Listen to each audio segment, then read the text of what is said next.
Good morning, my friends, and good day, good afternoon, wherever you are. Thank you for joining me for Bahamut's Bane Adventures, Episode 5 already. Geez, this series is flying by, but we're having fun and we're learning something, I hope, along the way. So today we're going to be looking at building a routine for your dailies, for your daily activities, your daily happenings and partakings. So I'm going to show you basically all the things that you can include in your own routine, and of course you can feel free to add or remove stuff to this list as it suits you, or as you feel things could be substituted. By all means, go for it. So I'm just loading my game here. Some of the stuff that I like to do in my daily routine are obviously, daily quests. Oh hey, I forgot we got this new mailbox. And as long as you have an unread mail, it will keep ringing, which is really cool. Really cool. Look at that. So obviously what you'd like to start off with in your daily routine is to check your mail. A friend of mine, we actually exchange maps so that we can store our maps in our mailbox. So it's a good idea, in my case, to check, make sure I don't have any maps that I need to send back to him, which is Win Ryu, actually.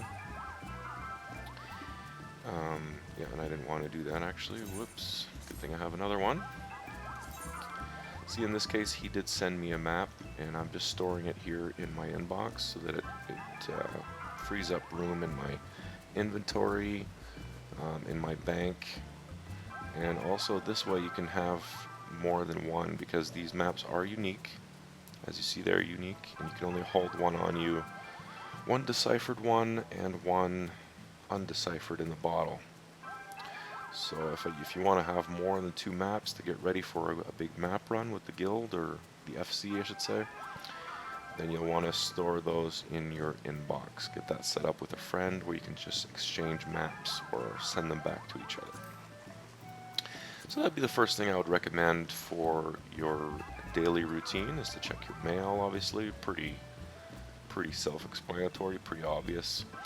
After that, I usually go inside the house to go down to the company chest, and I'll check to see if anybody's deposited anything that I need to sort. So for us, tab 1 is our kind of miscellaneous tab, and nobody's really deposited anything new, so I don't really need to do anything. Tab 2 for us is used for seeds and farming supplies.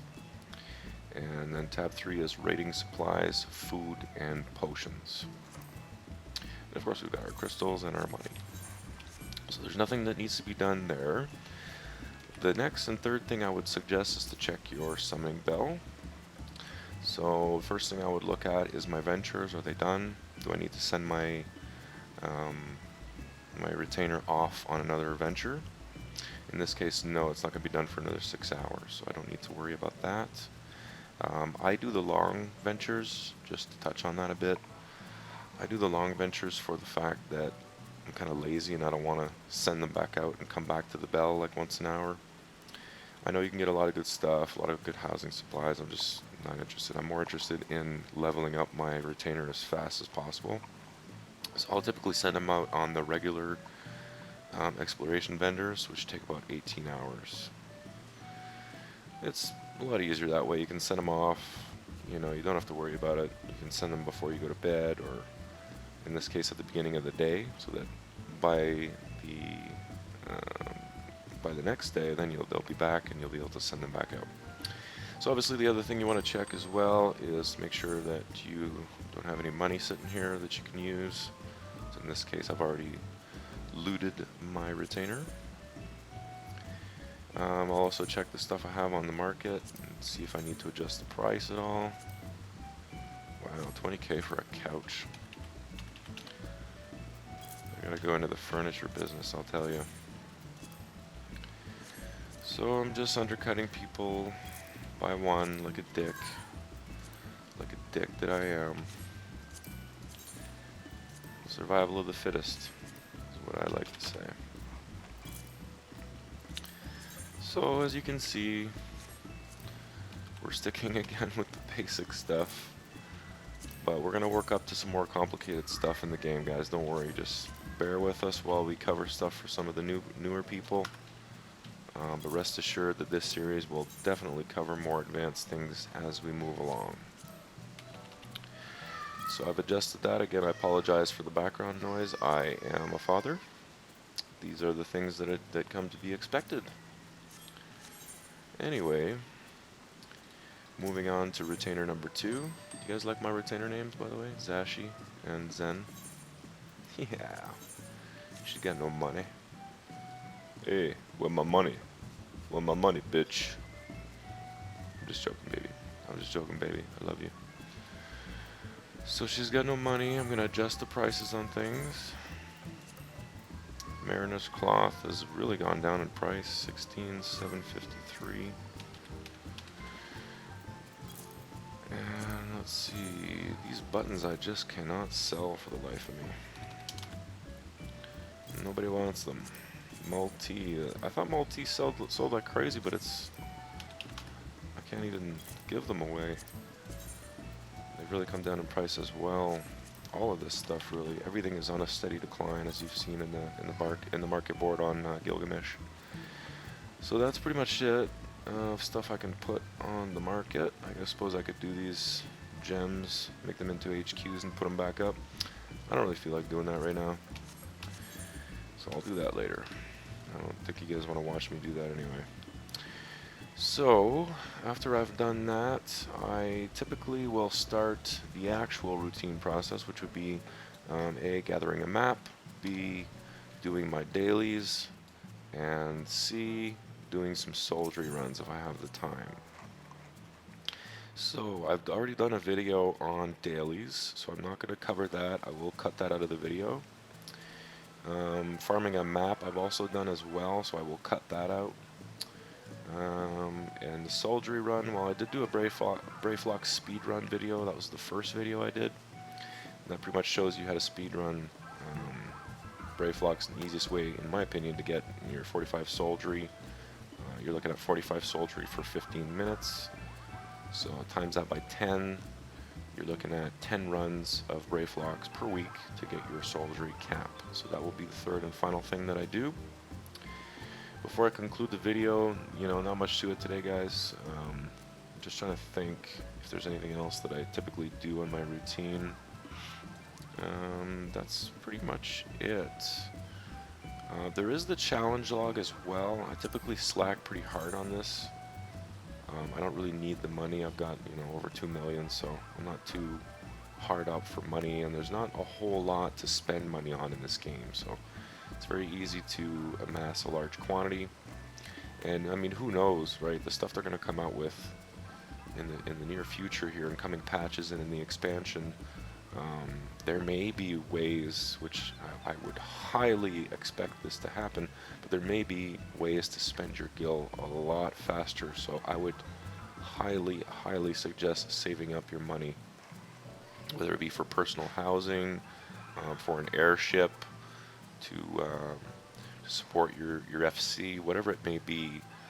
Prices are almost surely going to increase, and then, as we know, when there's a new patch or a new expansion, then the market board prices go crazy high. So another good reason to amass some gil is to take advantage of that and to capitalize on it whenever there's a transition in the game to a new patch. You generally want to stockpile things that you think might sell based on the log changes. So always a good idea to check what kind of changes are coming up on the horizon for the patches, and then to prepare and maybe take some chances. Take a risk. No risk, no gain. So take a chance, buy some gems, buy some things, some materials that you think, again, based on the log, but stuff that you think will sell like hotcakes when that patch or that expansion comes out. And obviously when the new patch comes out, whenever the new expansion is released, there's going to be some more materials and items that you can create with your crafters. So in my case, whenever 2.2 came out, just to quickly show you this, I got the master recipe, which allows you to craft goldsmith prisms. This stuff was already there, I believe, that nothing was new in the PvP section. We got a couple dyes added, and we had some housing supplies, or housing supplies, housing items added as well. 3-star housing items, Carmichael stuff, the Regal letterbox, which we have, and there's also been an introduction to forges, which I actually know nothing about. So I may make a future video on this to touch on that. Maybe when I'm ready to craft one, I'll make a video on that. But as you can see here, I guess it's self-explanatory. On an estate crafting facility for armors, temporarily increases maximum CP for armors level 40 or below. Ah, level 40 or below, really? Really? Level 50 get no love? That sucks. But anyway, I guess that's good for people leveling up. It gives you a little buff, so that's cool. That's cool, and I bet you they look pretty badass too, so that's what you can expect for the coming patches. And then of course there were some regular crafting stuff that came out as well. Can't really think of it right now, but there were some things. I think this was a new one, Sanguine Scepter, so just give you an idea. But that is all for today, my friends. I'm going to release another video here in a moment touching on some other stuff, so stay tuned for episode 6 to be released hopefully today. And yeah, appreciate your views and I appreciate your support. Keep commenting, keep liking, keep subscribing, and by all means, yet again, feel free to join us on the forums. We're on the portal at bahamutsbane.com. Thanks everyone, and have a great day.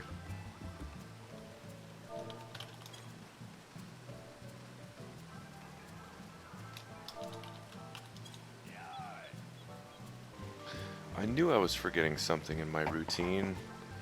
So for most of you, you're doing some farming as well for the FC, with the FC, against the FC. No, that doesn't make any sense.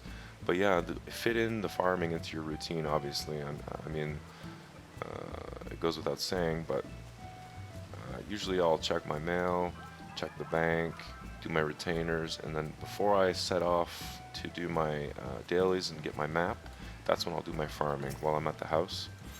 So fertilize and tend, plant if you need to, and that's it. So I just wanted to add that, put that into your routine as well to make sure you maximize your crop yielding. That is all, my friends. See you next time. Bye-bye. Yet another afterthought while I'm farming here, I got to thinking, with regards to your soldiery runs, guys, it's a lot easier to do 1 or 2 runs per day rather than do all 10 of your runs in one day. Trust me, I'm a procrastinator, and sometimes I wait until the last second. So, in other words, Monday nights, Tuesday mornings when I usually do the bulk of my soldiery, which is not a good idea. You don't want to wait until the last second. I've been really lucky that I haven't missed.